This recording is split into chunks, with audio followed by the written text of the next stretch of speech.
Okay, so at this point, we need to do second part of trapezoidal rule and throw in a little bit about something called Simpsons rule also.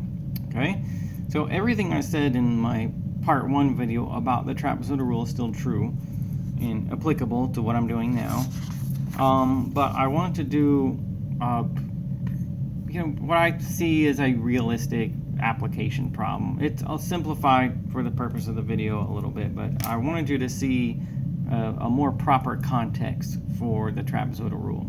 Okay, so see if you can understand my situation here. So suppose that there's a non-rectangular wall and the height is given by some unknown function. So say we've got this wall and it's got kind of this curved, irregular height to it, okay? And there's no, being that it's just there and it's just some random structure, we don't know a function that tells you what the height at any point is, all right? That just doesn't exist, okay? It wasn't manufactured based on some function. It's just some random structure that's out there. Suppose that that's the case, okay? So also suppose that the wall material is known to weigh 2 pounds per square foot, all right? And we need to know the total weight of the wall. And to calculate that, we measure the height of the wall in 5-foot increments. All right, so how could we calculate the weight based on measuring the height in 5-foot increments? Well, what I'm thinking is that the exact weight of the wall would be the area of the wall in square feet times 2, because it's 2 pounds per square foot, all right? So if you can find some way to estimate the area of this thing, then multiply that by 2, and that will be a rough approximation to the weight, all right? So, but here's what somebody did say. So we don't know this function. So we're gonna walk from one end of the wall to the other. Every 5 feet, we're gonna stop and we're gonna see how tall it is at that point, all right? That's what we're gonna do. Okay, and we organize our measurements in the table. So like so say we put a coordinate system on this just to make it fit our mathematical procedures, and we say, all right, at the 0-foot mark, it's 15 feet tall. So it's 15 feet tall right there. And then we go 5 feet this way, and then it's a little taller, it's 17 feet tall. And then we walk 5 more feet, and there it's 18 feet tall. Now, I'm saying that that's just not, the height of the wall at those spots, but that would be sample points on the function h of x. It would be like saying that h of 5 was 17, meaning in the function h of x, if x is 5, y is 17, all right? Okay, now about calculus here. The exact weight of the wall would be, as I said, 2 times the wall area in square foot. And that integral would give the exact area of the wall in square feet. But you don't know that function, okay? I know some sample points on the function because I measured them, but I don't know the function itself. I don't know a formula for it, so I can't work this integral in its true form. I can't work the integral analytically. I could use the trapezoidal rule. Think about some of the problems that we did in the other video for the trapezoidal rule. Does the trapezoidal rule really require that you know every single thing about this function? Or do you really just need to know the value of that function at a certain limited number of points? Here's how we calculate the trapezoidal rule. I don't have to know everything about every point on that function. I just have to know 5 values of it. That's it. So how about this? We could use the trapezoidal rule for anything if we made enough measurements, all right? Okay, so how about this? First of all, if I wanted to estimate this integral for the wall area, the definite integral from 0 to 20 h of x dx. Suppose that I'm after that, okay? How many trapezoids do these measurements accommodate?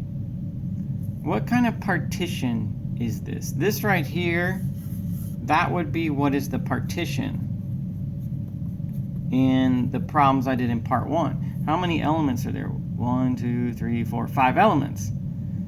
That means that there are 4 trapezoids. You could fit 4 trapezoids in there. That partition accounts for 4 trapezoids.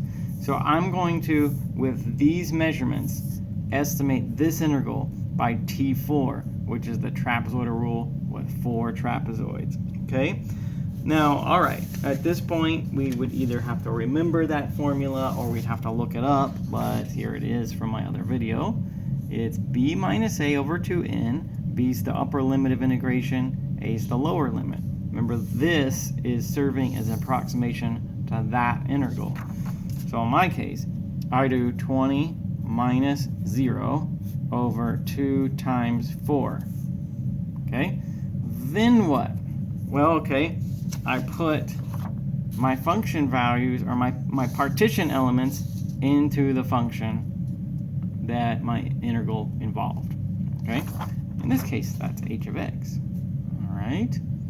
So what's the partition? The partition is 0, 5, 10, 15, 20. So I'm going to do h of 0 plus 2h of 5. Why h? Why the function h? Well, because that's the function in the integral I'm trying to approximate. Okay? Plus 2h of 10 plus 2h of 15 plus, now I'm to my last one. My partition is 0, 5, 10, 15, 20. So this one is just going to be h of 20. Okay. So there. Now what are all these h's? What's h of 5?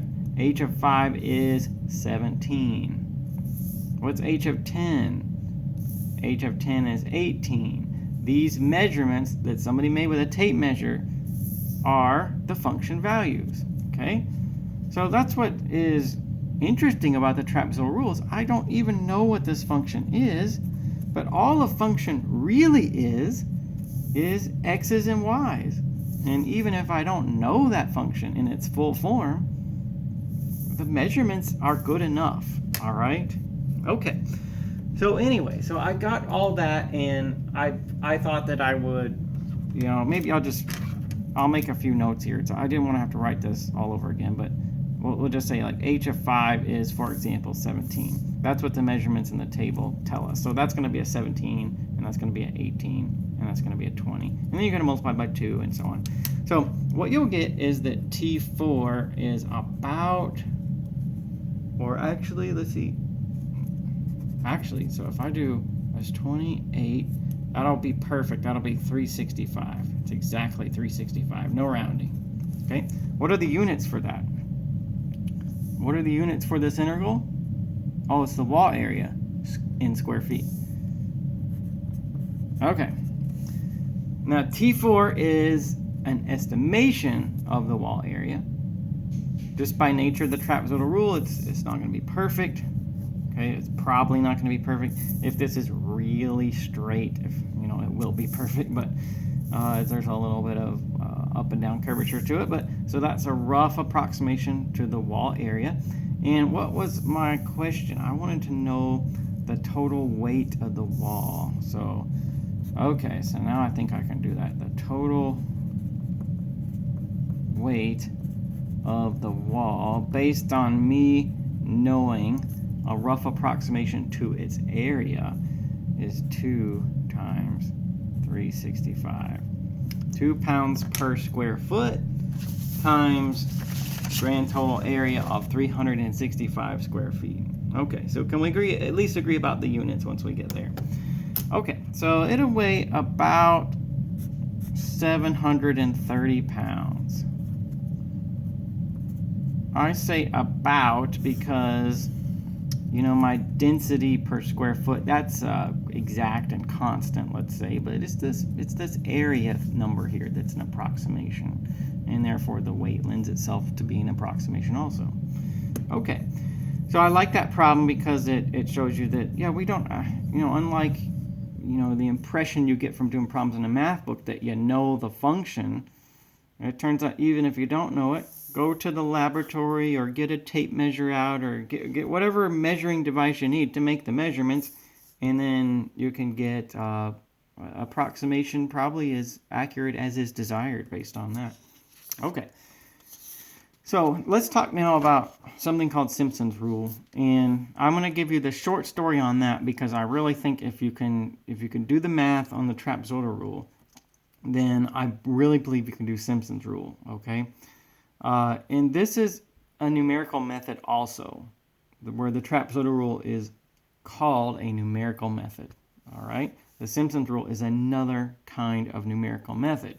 We could do this last problem with Simpson's rule additionally, not knowing that function, and just making some measurements to get a discrete limited number of points on that function. All right.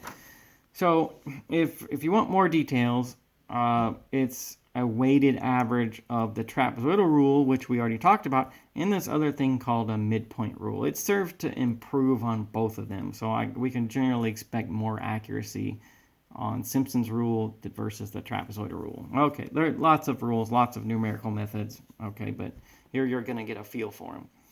So yes, like the trapezoidal rule, Simpson's rule is an approximation to a definite integral, okay? And when we write S subscript n, that's the nth Simpson's rule approximation.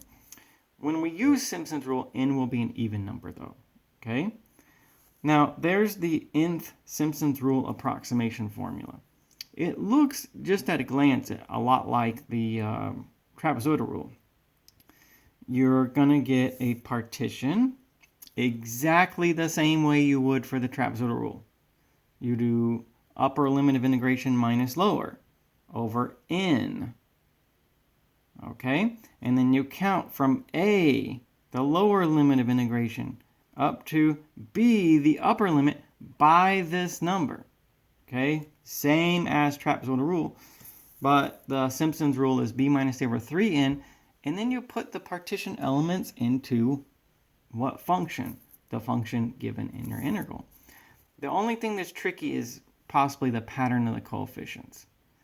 It's 1, 4, 2, right? And it keeps going like this. 4, 2, 4, 2, 4, 2, 4, and then the last one's 1. And with n being an even number, then we can always expect that right before, if we just go 4, 2, 4, 2, 4, 2, right before we get to the very last element of the partition, then we'll be at 4, and then the last one will be 1, okay? All right, so it might seem weird and like, how could that work every time? But it will work like that every time when n's an even number, okay? All right, so let's try that out. I mean, I think if you can handle the trapezoidal rule, you can handle Simpson's rule, but let's do this. Let's do something that's like what I did in part 1, where I'll take a definite integral, I'll find the exact value, and then I'll calculate the Simpson's approximation, okay? All right, so for this integral, in order for me to calculate it analytically and give you the exact value, then I would need to use the fundamental theorem of calculus, and that would involve the antiderivative.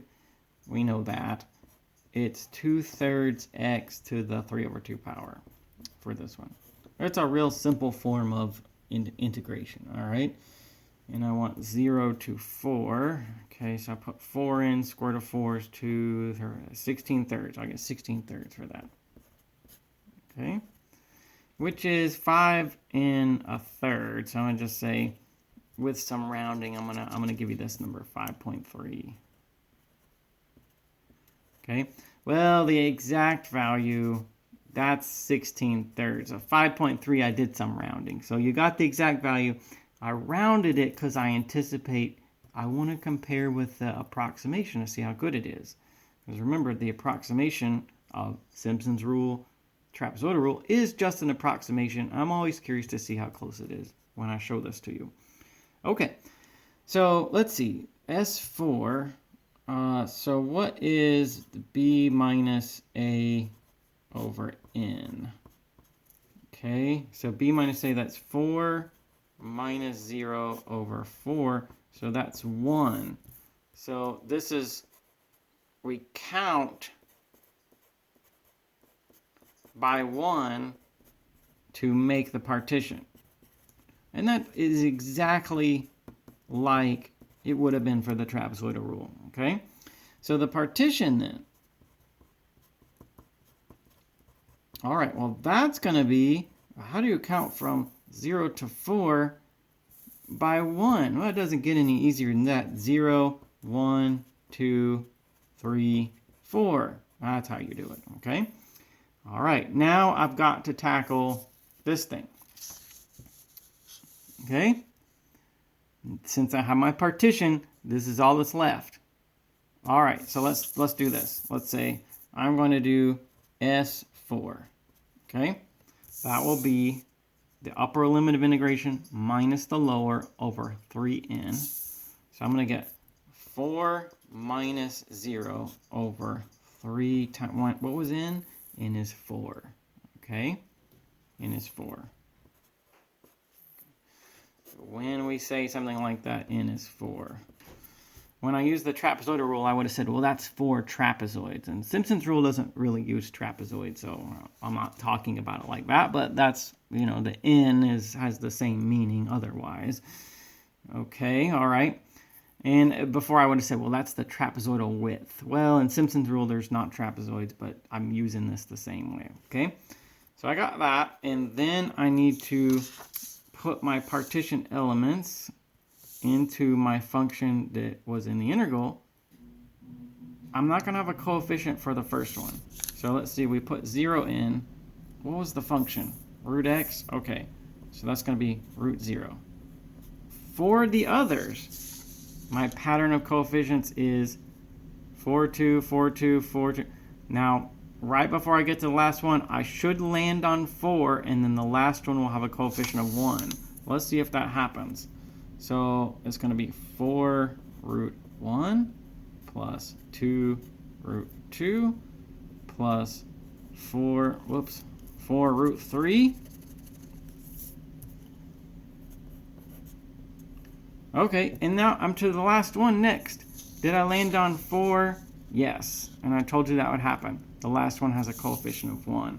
So then plus root 4. Okay, so there we have it. Okay, now that will end up being, you know, if you do the math, you know, just like you see it there. Not so hard once I got it written out, but that'll be, let's see, 5.25 or so. Versus, what was the exact answer? 5.3, okay? So yeah, it's supposed to be close. But like the trapezoidal rule, the bigger that number is, the closer this approximation will be to the truth, all right? So you could always improve it. But that's how Simpsons rule works, okay? So the formula looks similar, but I would definitely want to have them both handy, and especially with this one, I make special note of the pattern of coefficients just so that we don't lose attention to detail on that and misplace a 4 or 2 and get the whole thing wrong. Okay, so that perhaps be the one thing you need to be really careful with about Simpsons rule.